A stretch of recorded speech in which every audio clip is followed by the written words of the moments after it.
Is there a day that goes by that you don't encounter something of joy, of goodness? Sometimes you have to look a little closely. Is there a day that goes by that you don't encounter something of evil? In your reading a paper or seeing something on the news or seeing something in your daily meanderings. Life is filled with paradox. How do we make sense of a German Christian nation that celebrated the life and death of Jesus and the resurrection of Jesus of Nazareth, but also efficiently killed off a huge population of Jesus's people? Today, that can be translated into other religious groups around the world, or those professing to be faithful religious people who kill off their own and others needlessly. These questions are still with us. How do you have faith in humanity when we look into that abyss? The questions on a personal scale or on an international scale. How do we maintain a faith, either in a benevolent, loving God or in a people capable of love and justice? How do we stick with those first two principles we espouse as Unitarian Universalists? The inherent worth and dignity of every person, and justice, equity, and compassion in human relations. How could anyone believe in a God that gives the people freedom, as was promised in the Passover, but allowed the Holocaust to happen? Yet it is possible to have faith in God, in the universe, or in humanity, despite the reality of the Holocaust. We human beings live with these paradoxes every day. Years ago, when I went off to divinity school, I went down to the depot here in town and took the train up to Boston. I studied most of the trip. Sometimes, to keep from being interrupted, I put the earbuds in my ears. I didn't have anything for the earbuds to fit into, so I just put the wire in my pocket, in my empty pocket. But I looked like I was listening so people wouldn't speak to me. But sometimes I did get bored, and so I looked around and watched people. And on one trip, there was a distinguished gentleman across the aisle from me, and he had on a pinstripe suit and a skullcap or yarmulke. And when he reached up to get something in the rack above, his shirt sleeve fell back, and I saw the tattoos, the numbers tattooed on his arm. And all the stuff I had read about World War II and the Holocaust just washed over me. All the pictures of the death camps.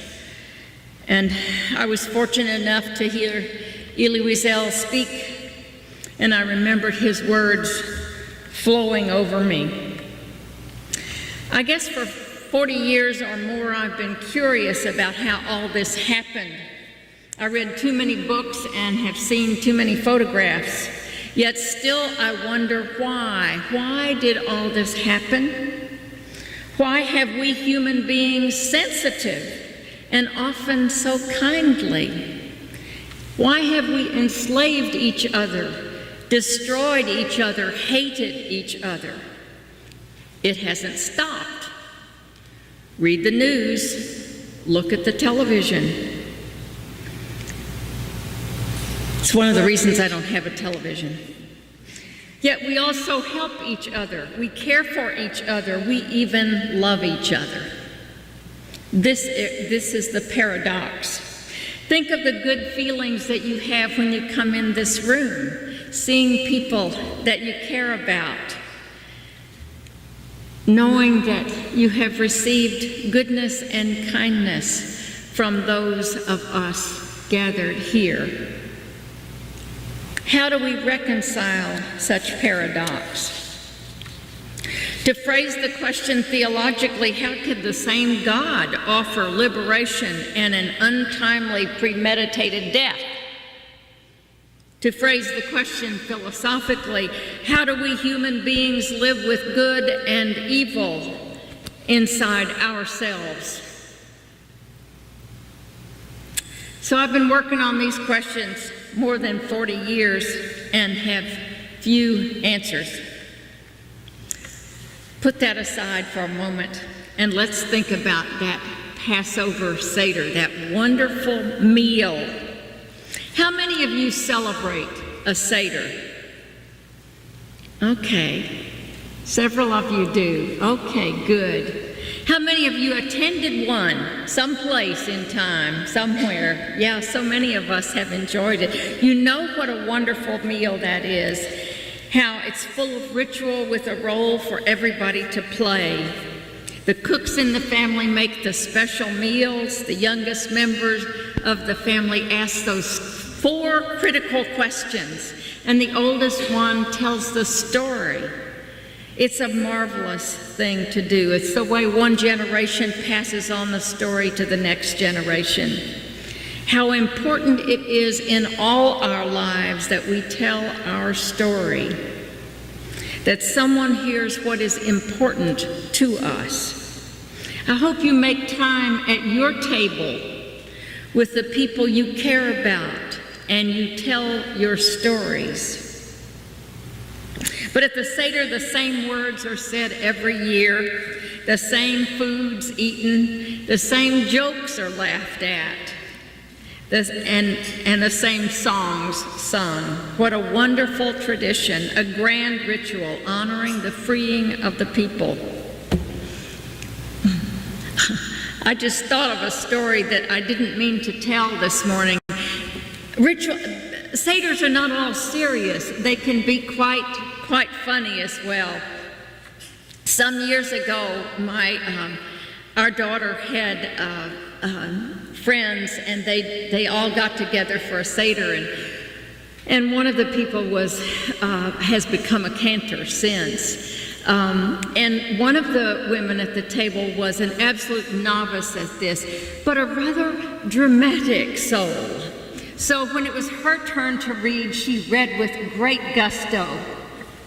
And the Haggadah that they were reading from was in Gothic script. And you know, the G's kind of look like C's.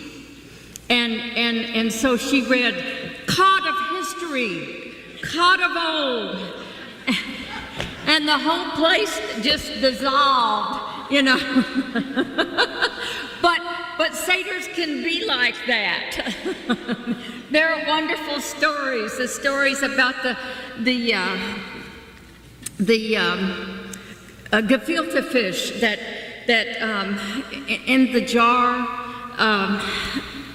My friend, who is about this tall and doesn't look very threatening, was stopped because it looked like grenades in a jar. And she was held over at an airport for 3 hours. So there are all kinds of wonderful stories that go with these. That's part of the history. And the Passover is about history. A great story about a people inspired by their God to overcome enslavement and to be free. On the other hand, the Holocaust defies history, defies thinking. It is the unthinkable about human behavior. It has no meaning for us at all. I took the title of this sermon, it's not original from me, I took it from a Jewish theologian, Arthur A. Cohen. Cohen called the Holocaust an abyss into which we must look, a break in history, not the only break, but a break nevertheless, a chasm that we must bridge. The other word Cohen used about the Holocaust is tremendum. That's kind of a funny word, but it's a very powerful word to me. Rudolf Otto first used that term, and this is what I love, that here's a rabbi and a Christian theologian using these same terms, speaking across their religions and using the same religious language. I love it that we can do that. And even if we don't believe in God, we can still speak these similar languages. Otto called the idea of the holy, and he was getting God away from personhood. He called it the mysterium tremendum, and I love that term. The idea of the holy out there is an absolute and utter mystery to me. So I like that term. I was a scientist first, and I see the world as atoms and molecules, but they don't answer the questions why. They don't answer the mystery for me. So I just call the mystery the mystery. But Otto improved on that. He used the word tremendum also. That's the awful part of the mystery. The earthquakes, the plagues, the Zika virus, the Holocaust, stuff we'll never, ever understand. We may figure out how they work, but we'll never know the why. These things that overwhelm us are the tremendum. In Cohen's words, that has a resonance of terror. Now, I never lived through anything so terrible as the Holocaust, so I can only look at this from my very limited imagination and intellect. But I do understand the sense of the abyss, and I bet you do too. I bet you do. Meaningless, senseless acts of humanity, even if through our own imagination or our own personal abysses. I fear that you too have or will encounter your own personal abysses. Cohen said that after the event of the Holocaust, when he speaks of his own Jewish people, he says, "We see ourselves as alone and autonomous in the universe." I don't think you have to be Jewish to have that feeling. Many of us feel alone and autonomous in the universe. Cohen proposed a counter to the mysterium tremendum. It's the human tremendum. So he uses the word tremendum for the death camps, those places unfathomable to all of us who cherish life. That's the only way I can understand suicide bombers, or those who fly planes into buildings or train the young to go out and kill themselves. And busloads are airports full of strangers. We are left with grave questions. How do we retain hope and promise in a world where evil is caused by the nature of the universe itself, or allowed by that? The Holocaust, among other human acts, blows wide our experience with evil in the world. To use an ancient metaphor, we ate of a new apple from the tree of the knowledge of good and evil. And another new apple, it seems to me, in the 21st century with 9/11. That comes to mind, and all these crazy bombings we see, and men with guns in churches who kill people needlessly. We may see the processes of the universe as indifferent, call it the holy or the mystery or whatever you want. But to know human beings, we have to look in the abyss, to encounter the human tremendum, to try our best to bridge the abyss despite what we see there. We have to acknowledge what we are and what we do in order to create the better world that we desire.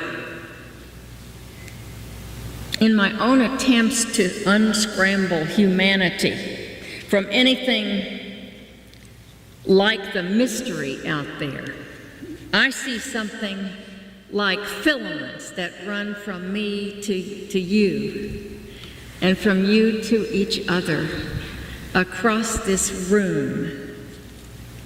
It's rather like that mythical net of Indra, where at the junction of two of the cords were gems, and when the net is shaken, the gems reflect each other.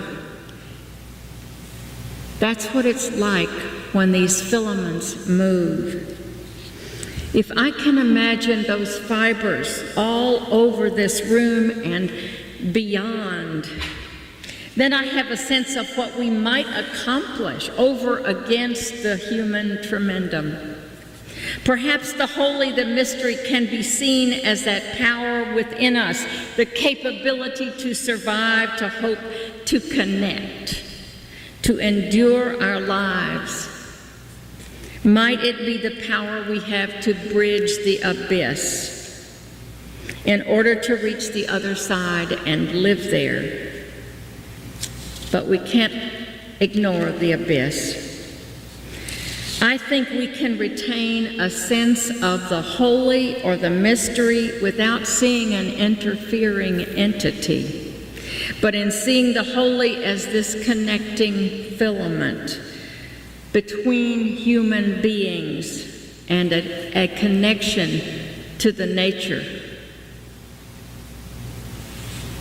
You talked about that in church last week for Earth Day.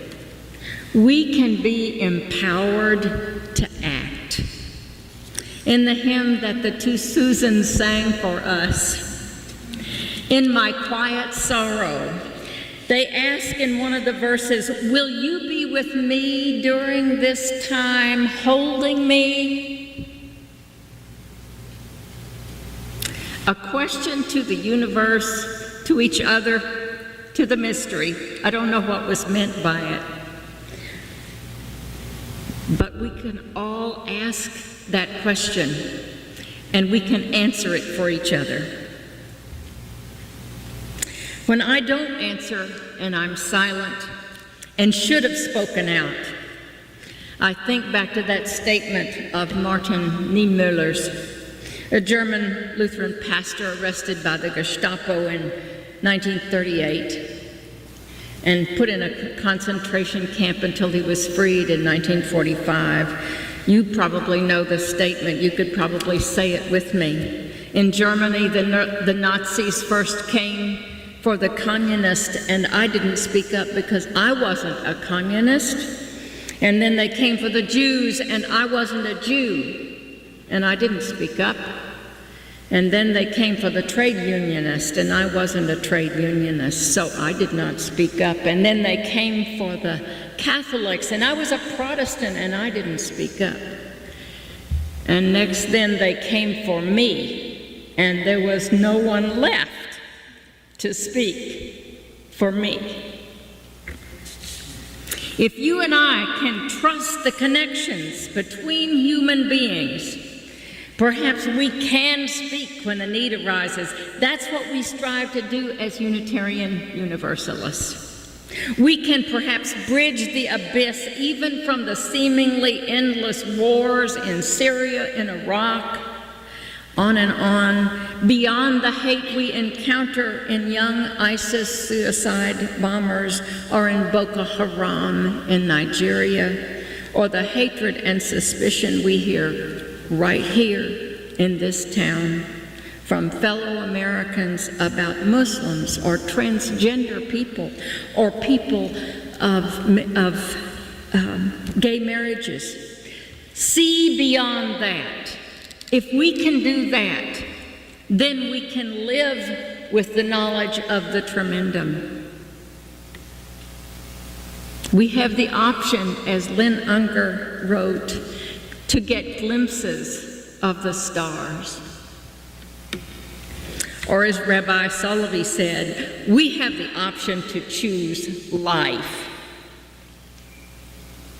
When we sing this next hymn, it's a wonderful Passover hymn of triumph. But in the second verse of that hymn, it reminds us there are still chains to break. Indeed, there are. For we must break the weakness and the malevolence we feel in our own hearts and speak out when we hear it from others.